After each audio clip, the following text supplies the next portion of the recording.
April 29th, 1945. The afternoon sun hung low over the forests of Lower Saxony, casting long shadows across the muddy road where a column of British trucks idled, engines rumbling like distant thunder. The air carried the scent of diesel fuel and wet earth, mingled with something else. The acrid residue of war that clung to everything in those final days. Spring had come late that year, and the birch trees lining the road had only just begun to show their leaves, pale green and fragile against a sky that seemed too bright for the world beneath it. Along the roadside, a group of women stood in a ragged line, their faces turned toward the departing vehicles with an expression that transcended desperation. These were not the faces of the enemy as propaganda had painted them. They were hollow-cheeked and grey with exhaustion, wearing the faded remnants of military auxiliary uniforms that hung loose on frames diminished by hunger. Some clutched small bundles, everything they still possessed in the world. Others held nothing but their own arms, wrapped tight against their bodies as if they might otherwise fall apart. Among them stood Helene Richter, 23 years old, who had served as a signals operator in the Wehrmacht Auxiliary Corps. Her blonde hair, once carefully pinned according to regulations, now fell in tangled strands around her shoulders. Her hands, which had once moved with practiced efficiency across telegraph keys, now trembled as she watched the British soldiers preparing to leave. She had not eaten a full meal in 6 weeks. Her boots, several sizes too large and scavenged from a supply depot days before, were tied with strips of cloth to keep them on her feet. The trucks were pulling away. The sound of their engines grew louder, then began to fade as they moved toward the west, toward safety, toward a world that still functioned according to recognizable rules. And from the women came a cry that seemed to rise from some place deeper than the throat, a sound that carried within it all the accumulated terror of those final weeks, the knowledge of what awaited them if they remained. "Don't leave without us. Don't leave us here." The words were spoken in German, but their meaning transcended language. They were a plea that required no translation, carrying the weight of something fundamental and human that existed beneath the categories of nation and ideology. They spoke of survival in its most elemental form, the instinct that drives all living things to seek protection from destruction. One soldier, a young corporal from Manchester, whose name was recorded later as Private Thomas Whitmore, heard that cry and stopped. He turned back. What passed through his mind in that moment would occupy his thoughts for the rest of his life, appearing in letters he wrote years later and in interviews he gave when he was an old man. He saw the women on the road, he saw their faces, and in defiance of orders, in defiance of protocol, in defiance of the clear boundaries that war had drawn between ally and enemy, he went back. To understand the full weight of that moment requires stepping backward through the tangled chronology of war's final chapter in Europe. The spring of 1945 found the Third Reich in its death throes, a collapsing state whose apparatus of control was fragmenting even as its leadership clung to fantasies of miraculous reversal.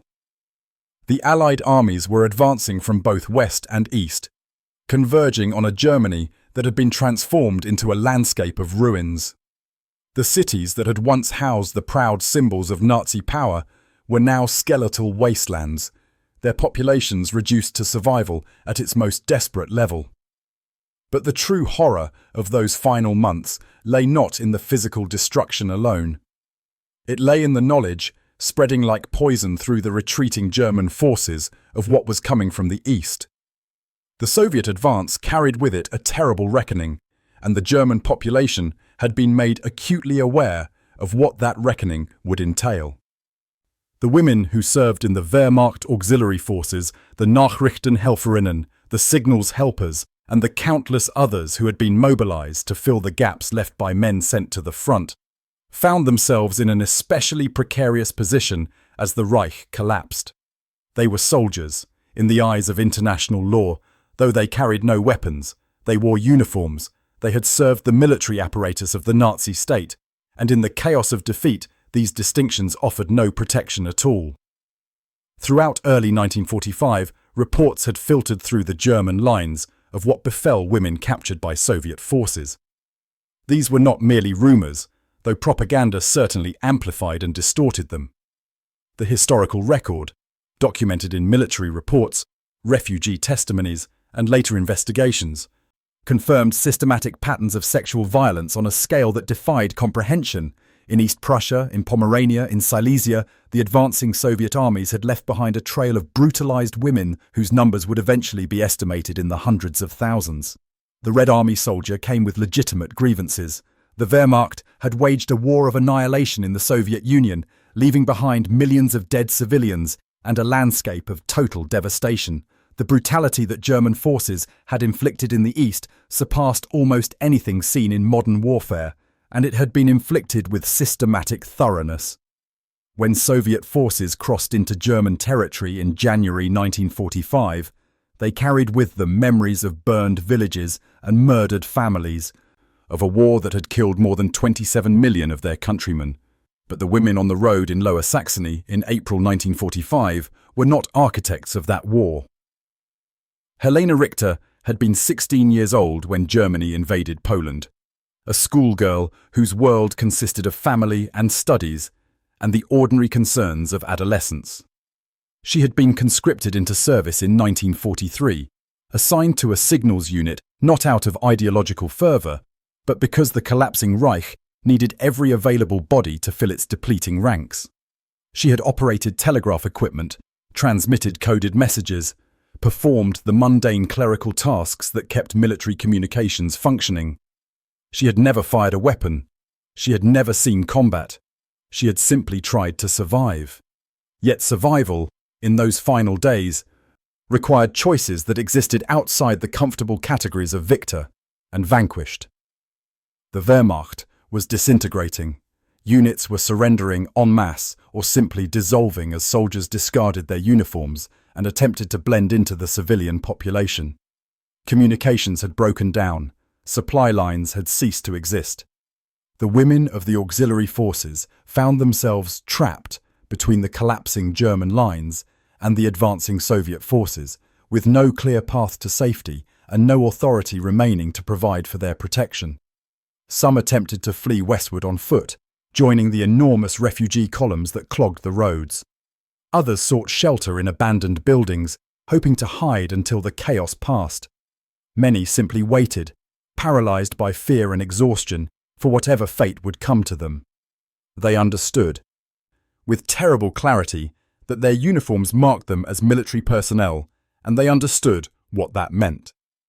The British and American forces advancing from the West represented a different prospect entirely. Western Allied treatment of prisoners of war, while far from perfect, adhered more consistently to the Geneva Conventions. Captured German soldiers could expect to be disarmed, processed, and detained in camps where they would receive food and medical care and, eventually, repatriation. Sexual violence, while it certainly occurred in isolated incidents, was not a systematic feature of Western Allied occupation policy. For German women in uniform, surrender to British or American forces offered the possibility of survival with dignity intact. But Allied commanders faced complex pressures and competing priorities in those final weeks of war. The Western armies were advancing rapidly across Germany, often covering dozens of miles per day as German resistance crumbled. Their primary objective was military, to close with and destroy remaining enemy forces, to secure strategic locations, to prevent any possibility of continued resistance. Dealing with large numbers of prisoners, particularly non-combatant auxiliary personnel, represented a significant logistical burden at a time when resources were stretched thin. Moreover, Allied commanders operated under strict instructions regarding collaboration with Soviet forces. The alliance between East and West was already showing signs of strain, but it remained operational. And there existed clear demarcation lines beyond which Western forces were not to advance. Territory designated for Soviet occupation was to be left to Soviet control. Prisoners captured in those zones were, technically, the responsibility of Soviet authorities. These were the calculations that governed military decisions in April 1945. They were rational in their way, the cold logic of armies operating across vast distances with limited resources and clear strategic objectives. But they were calculations that left no room for the women on the road in Lower Saxony, whose survival depended on reaching the western side of those arbitrary lines before the Soviet advance closed the gap. The British column that Helene Richter and her companions encountered on that April afternoon was part of a motorized infantry unit pushing northeast toward the Elbe River. They had accepted the surrender of several Wehrmacht units during their advance, disarming the soldiers and directing them toward temporary holding areas in the rear. But the column had been ordered to maintain its pace to avoid becoming bogged down with large numbers of prisoners that would slow their advance. When the women appeared on the road, the column commander made the decision to keep moving. His orders were clear. The women were not combatants. They posed no military threat. They would be dealt with by follow-on forces, or they could make their way to the nearest town where displaced persons would be processed. The trucks began to pull away. Helene watched them go with a despair that felt like drowning. She understood what would happen if they remained. The sound of artillery from the east had grown steadily louder over the past 3 days. Soviet advance units could appear at any hour. She thought of her younger sister, Anna, who was somewhere behind Soviet lines. She had received a single letter weeks earlier that said nothing specific, but whose silence spoke volumes. She thought of the stories that circulated among the refugee columns, whispered in tones of horror too great for ordinary speech. She opened her mouth, and the words came out, raw and unfiltered. "Don't leave without us. Don't leave us here." The other women took up the cry. Some wept openly. Some stood rigid with the desperate dignity of those who have nothing left to lose but their self-respect. They were not begging exactly. They were stating a simple fact. If you leave us, we will die, or we will wish we had died, and you will have chosen that outcome. Private Whitmore heard them. He was 21 years old, the son of a factory worker from industrial Lancashire.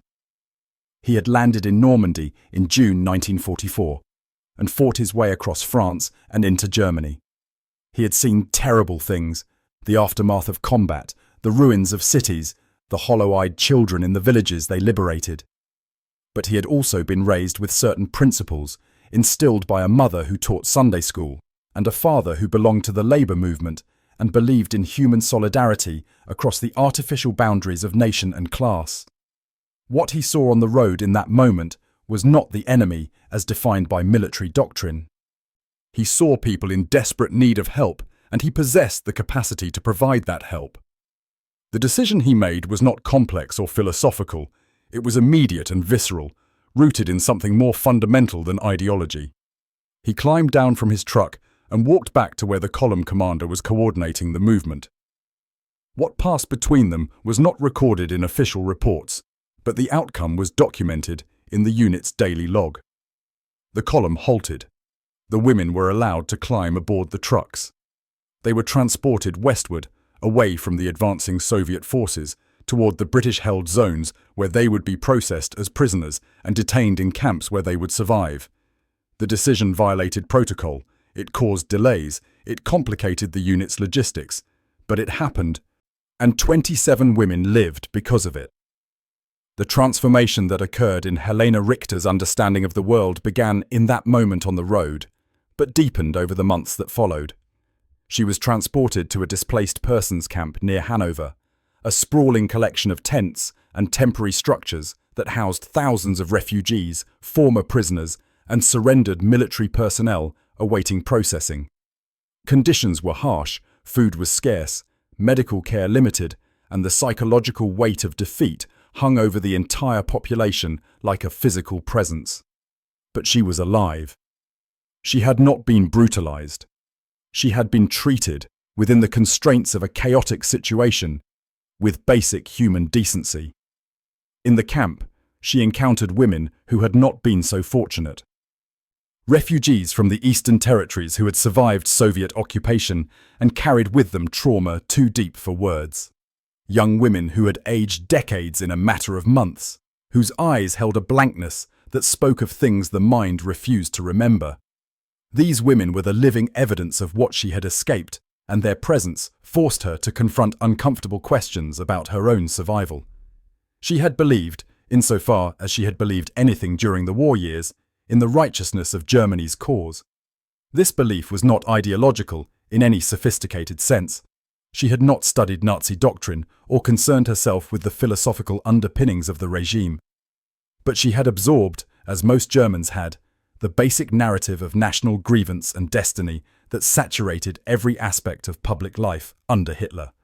Germany had been wronged by the Versailles Treaty. Germany was surrounded by enemies. Germany was fighting for its survival and its rightful place in the world. The war's outcome shattered that narrative completely. Germany had not been fighting for survival. Germany had been the aggressor, launching wars of conquest that devastated an entire continent. The ideological framework that had sustained the war effort, the claims of racial superiority, the vision of a 1,000-year Reich, the promise of victory through will and sacrifice, had all proven to be catastrophic delusions that led only to ruin. But the process of recognizing this required more than simply acknowledging Germany's defeat. It required confronting what Germany had done, and that confrontation was far more difficult to do.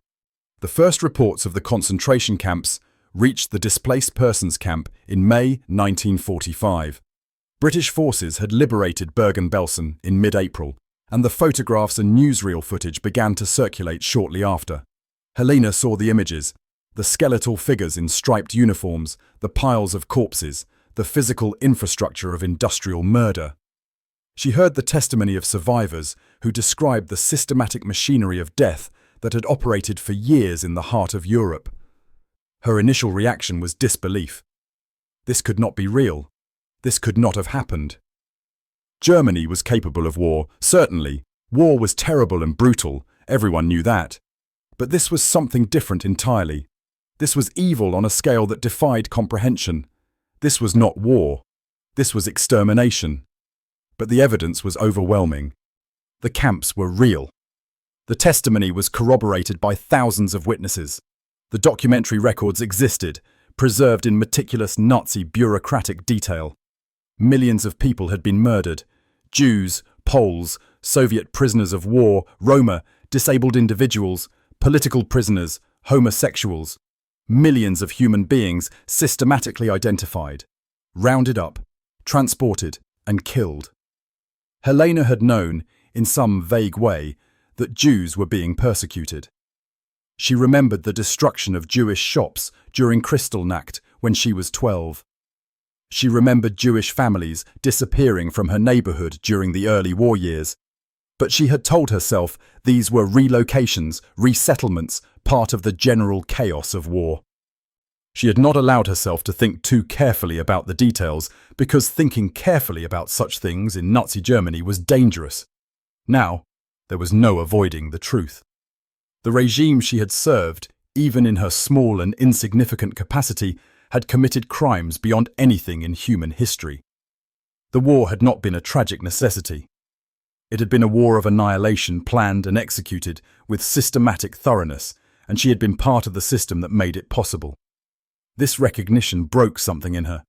For months she existed in a state of numb despair, unable to reconcile what she had learned with any coherent sense of self. She had not personally committed atrocities. She had not known about the death camps, but she had been German, had worn the uniform, had participated in the machinery of the state. What did that make her? The camp authorities provided basic denazification instruction, lectures and films designed to educate Germans about the crimes of the Nazi regime. These sessions were often crude and heavy-handed, treating all Germans as collectively guilty for the Holocaust.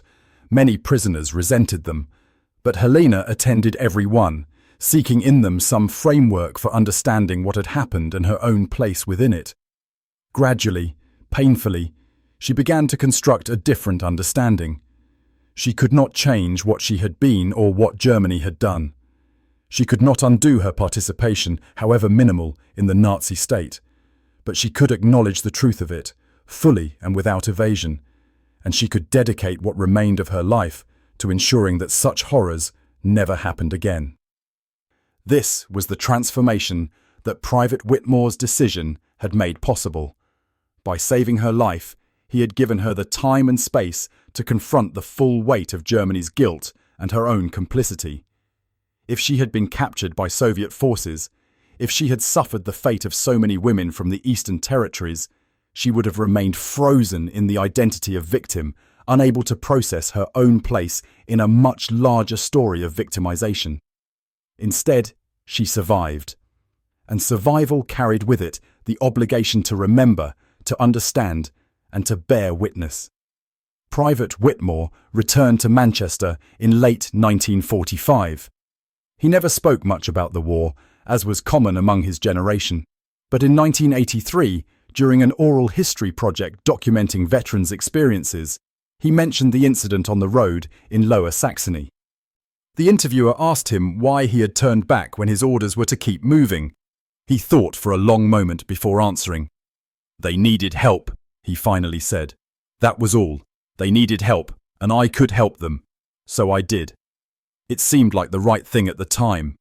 The interviewer pressed further, asking whether he had considered that these were enemy soldiers, that they had served the Nazi regime. Whitmore shook his head. In that moment on the road, he said, they were not enemies. They were just people in terrible danger, and leaving them to their fate would have been wrong. I could not have lived with myself if I had driven away and left them there. This simple moral clarity stands in sharp contrast to the ideological complexities that surrounded the war and its aftermath. The conflict between the Allies and Nazi Germany was as morally unambiguous as any war in modern history, a struggle against a regime whose crimes placed it beyond any possible justification. Yet within that clear moral framework, individual moments required individual judgments that transcended ideology. The women on the road had served the Wehrmacht. In doing so, they had supported a military that committed atrocities across Europe. But they had also been conscripts, mobilized by a totalitarian state that offered no meaningful choice. They had performed support functions that, while part of the military apparatus, involved no direct participation in violence.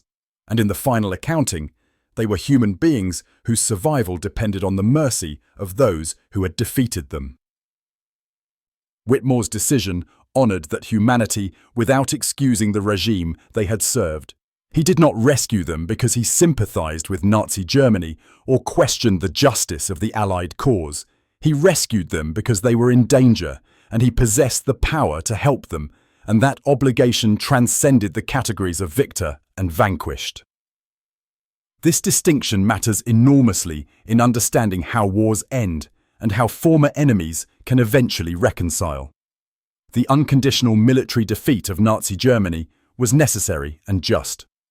But the treatment of defeated Germans, particularly those who bore limited personal responsibility for the regime's crimes, shaped the possibility of Germany's eventual reintegration into the community of civilized nations. The contrast between Western and Soviet occupation policies illustrates this clearly.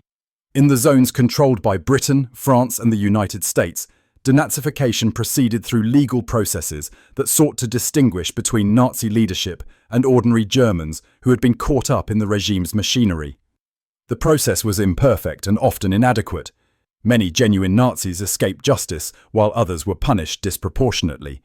But it operated according to principles of individual responsibility rather than collective guilt. In the Soviet zone, the approach was harsher and less discriminating. Entire populations were displaced. Property was confiscated. The line between punishment for Nazi crimes and ideological transformation according to communist principles became blurred. Women particularly suffered, as the systematic sexual violence that accompanied the Soviet advance continued throughout the occupation period in forms that violated every principle of civilized conduct. The result was two very different German states emerging from the rubble of the Third Reich. West Germany, formed from the Western zones, developed into a stable democracy that confronted its Nazi past through education, memorialization, and legal accountability. East Germany, under Soviet control, became another authoritarian state that proclaimed its anti-fascist credentials while suppressing genuine historical reckoning. Helene Richter remained in West Germany. She settled in Hamburg and worked for many years as a translator. She married and had 2 children, though her husband, also a former Wehrmacht soldier, struggled with alcoholism and depression that stemmed from his war experiences. She never spoke about her own wartime service with her children until they were adults. In 1972, her daughter, while researching a university paper on the end of the war, discovered documents referencing her mother's rescue by British forces. She asked Helene about it, and for the first time, Helene told the full story. The retreat, the fear of Soviet capture, the British trucks pulling away, the soldier who turned back. Her daughter asked if she had ever tried to find him, to thank him. Helene said no. What could she say that would be adequate? He had given her life itself, but that life had been lived in the shadow of terrible knowledge about what her country had done. She was grateful to be alive, but gratitude felt insufficient in the face of such a gift and such a burden. In 1985, through the intermediary of a veterans organisation, Helene's daughter located Thomas Whitmore in Manchester. She wrote to him, explaining who her mother was and asking if he would be willing to correspond with her. Whitmore responded with a brief, kind letter that confirmed his memory of the incident and expressed his hope that her mother had found some measure of peace in the intervening years. Helene and Thomas exchanged a handful of letters over the following years. The correspondence was not elaborate, neither was given to emotional effusiveness or philosophical reflection. They wrote about ordinary things, their children, their work, the changes they had witnessed in their long lives. But beneath the surface of these ordinary exchanges lay the unspoken acknowledgement of what had passed between them on that road in April 1945. Thomas Whitmore died in 1991. Helene attended his funeral, travelling to Manchester with her daughter. At the service, she met his children and grandchildren and told them, briefly, about what their father had done. She described the moment on the road, the sound of the women's voices crying out, the decision that had saved their lives. She told them that their father had been a good man, who had acted with courage and compassion when it mattered most. One of Whitmore's sons later recalled that his father had never mentioned the incident to his own family. It was not, the son reflected, because he was ashamed of what he had done or thought it unimportant. It was simply that for Thomas Whitmore, helping people in danger was not heroism. It was simply what a decent person did when confronted with another's suffering and possessed the means to alleviate it. This unpretentious morality, this refusal to dramatize ethical action, represents something profoundly important about how human beings navigate the impossible situations that war creates. The grand ideological narratives, the clash of fascism and democracy, the struggle between totalitarianism and freedom, these provided the framework for understanding why the war was fought and why one side deserved to win. But in the actual lived experience of individuals caught within that vast machinery, survival and decency often depended on smaller, quieter decisions that had nothing to do with ideology and everything to do with basic human recognition. Helene Richter died in 2003 at the age of 81. Her daughter, in sorting through her papers, found a journal that Helene had kept intermittently over the decades. Most entries were mundane, records of daily life, reflections on her children's development, notes about books she had read, but there were also entries that returned, again and again, to the events of April 1945 and what they meant. In one entry, written in 1978, she reflected on the question of guilt and responsibility. She had been a small cog in an enormous machine of destruction, she wrote. She had not designed that machine. She had not understood its full purpose, but she had been part of it, and that could not be erased. The British soldier who saved her life had given her the opportunity to understand this fully, to confront what Germany had done and her own place within it. That gift, the gift of time to understand, To remember, to bear witness, was perhaps more valuable than physical survival itself. In another entry, from 1989, she wrote about watching television coverage of the fall of the Berlin Wall. She saw young Germans celebrating the end of division, embracing relatives they had not seen for decades, dancing on the ruins of the barrier that had split their nation for 40 years. She felt joy at this, but also a deep sadness for the decades lost to ideology and the suffering that could have been prevented if human decency had prevailed over political doctrine. The wall that fell in 1989 was built by Soviet forces in 1961, constructed to prevent the mass exodus of East Germans fleeing to the West. But the division that wall symbolized had deeper roots in the decisions made during and immediately after the war. The line between Western and Soviet zones, arbitrary as it was, represented fundamentally different visions of how to treat defeated populations and build post-war societies. In the West, despite all the failures and compromises of the occupation period, there existed at least the aspiration to rebuild Germany according to democratic principles while holding individuals accountable for specific crimes. In the East, the approach was punitive and transformative, seeking to remake German society through force and ideological indoctrination, while extracting material compensation for Soviet war losses. The women Helene had stood with on that road in April 1945 experienced these different approaches firsthand. Those rescued by British forces and processed through Western camps faced interrogation, denazification hearings, and often months or years of detention. But they were not subjected to systematic violence, and they eventually returned to civilian life in a society that, however slowly and imperfectly, was learning to confront its past. Those who fell into Soviet hands faced a different fate. Many disappeared into the labor camp system in the Soviet Union, where they worked under brutal conditions for years before repatriation, if they survived at all. Many others experienced sexual violence on a scale that left permanent psychological scars. The trauma of these experiences shaped their entire subsequent lives and contributed to the deep sense of grievance and victimization that complicated East Germany's relationship with its Nazi past. This is not to draw a false equivalence between Nazi crimes and Soviet actions. The Holocaust and the War of Annihilation in Eastern Europe were crimes of such magnitude that they occupy a unique place in human history. Nothing that happened to Germans during the defeat and occupation of their country can be compared to what Germany inflicted on others, but it is to recognize that how wars end matters, that the treatment of defeated populations shapes what comes after, and that even in the context of just wars fought against evil regimes, individual moral choices retain their significance. The cry of the women on the road, "Don't leave without us, don't leave us here," carried within it all the accumulated terror of those final weeks of war. But it also carried something else, the fundamental human claim to recognition and protection that transcends the categories of victor and enemy. In responding to that cry, Private Whitmore honored that claim without excusing the regime that the women had served. He recognized their humanity without denying their participation in an evil system. This distinction is crucial. Wars must sometimes be fought to defeat evil.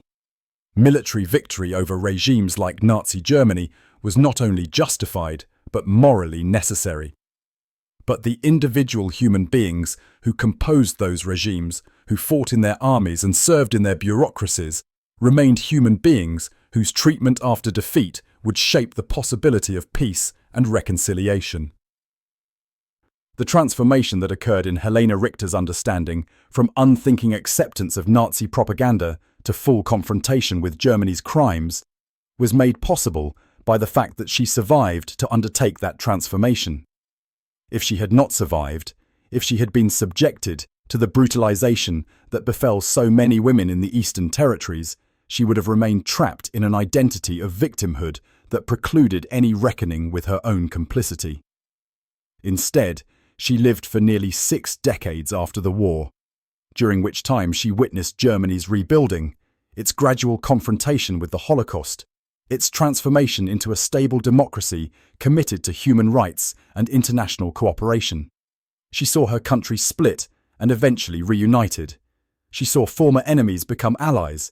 She saw, in her own small life, the possibility of redemption through acknowledgement and memory. This is what Thomas Whitmore's decision made possible. Not redemption in the sense of erasing guilt or excusing crimes, but redemption in the sense of creating space for understanding and transformation. By saving those women's lives, he gave them the time to become something more than victims or perpetrators. He gave them the possibility of witnessing their own history fully and honestly. The evening light fades over the cities of Europe, casting long shadows across streets that once ran with blood and now pulse with ordinary life. The generation that fought the war is nearly gone. The survivors of the concentration camps, the soldiers who liberated them, the refugees who fled the collapsing Reich, the women who cried out on a road in Lower Saxony, almost all have passed from living memory into history. But the choices they made, and the choices made for them, continue to resonate. The decision to turn back, to offer protection even to the defeated enemy, to recognize humanity across the boundaries of war. These decisions shaped the world that followed. They made possible the reconciliation that eventually occurred between former enemies. They demonstrated that even in the midst of total war, even in the face of crimes that seemed to place the perpetrators beyond the reach of ordinary moral categories, individual acts of decency retained their power and their meaning. Freedom, in the end, is not only the absence of tyranny. It is the presence of institutions and practices that recognize the equal dignity of all human beings and create space for transformation and redemption. The women on the road in 1945 were not free. They were trapped by the collapsing system they had served, by the advancing armies that represented both liberation and potential destruction, by the weight of historical forces too vast for any individual to control. But in that moment, when one soldier turned back, when one human being recognized the desperate need of others and acted to meet that need, a small space of freedom opened. Not freedom from consequences or responsibility, but freedom to survive, to understand, to remember, to bear witness. That freedom, purchased at such terrible cost and extending its reach across decades, remains the most precious inheritance of those dark years. The knowledge that even in the worst of times, when ideologies clash and nations tear themselves apart, the simple human recognition of suffering and the simple human impulse to alleviate it can still find expression. The road in Lower Saxony is still there, though it has been repaved many times since 1945. The forests still stand. Spring still comes late in that part of Germany. And somewhere in the records and memories that accumulate around all historical events, the moment persists.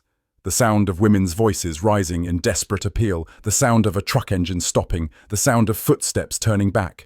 Small sounds against the thunder of armies and the collapse of empires, but sounds that echoed forward through time, carrying within them the possibility that even in the heart of darkness, the light of basic human decency never fully disappears.